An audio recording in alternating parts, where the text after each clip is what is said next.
Ils vont vous parler du partage du pouvoir et vous avez posé cette question. Je vous dis que la C64 est dans la posture de ce que n'a pas réussi Christian Malanga. Et je vous dis, bon, écoutez, toutes les marches, Madame Amina, nous sommes avec vous, vous êtes historien du présent. Toutes les marches, la première marche qui a été organisée lorsque l'opposition commençait à chercher la démocratie dans notre pays, en 88, 87, c'est au pont Kabu, là où Tshisekedi a été arrêté. Et quand vous voyez la plupart des grands meetings, c'est au niveau des stades, soit des martyrs, soit Tata Raphaël.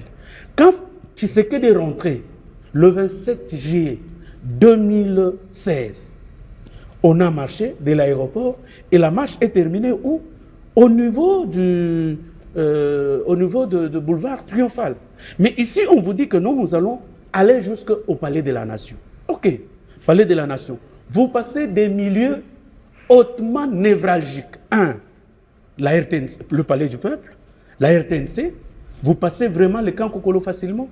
Vous passez les chancelleries facilement. Le camp Kokolo où il y a la base militaire. Donc vous voyez qu'ils sont dans une posture de Christian Malanga. Leur objectif, c'était un coup d'État, les renversements. Je lui avais posé la question sur votre plateau ici, la dernière fois où j'ai été ici.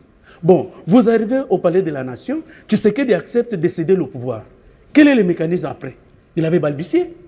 Et même tous les autres opposants, on leur a posé... Même Epenge, le Parlement des étudiants, lui a posé cette question-là. Il a balbutié.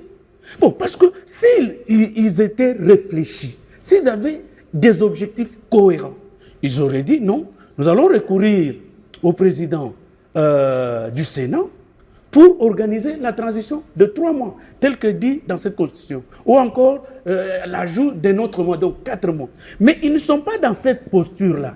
Ils sont sur la voie de Christian Malanga, ils arrivent là-bas, un coup d'État, un homme fort vous sort de je ne sais où, et il s'autoproclame président, il neutralise les institutions, il neutralise le gouvernement et toutes les autres institutions, et il se partage le pouvoir. Et ils vont s'accorder une transition de 2-3 ans, et pendant ce temps, la population va continuer à croupir dans la misère, l'élan de la construction des routes, l'élan de la construction des universités, l'élan de la construction du port en eau profonde à Banana, l'élan de la gratuité de l'enseignement primaire dans les établissements publics va s'estomper. Donc,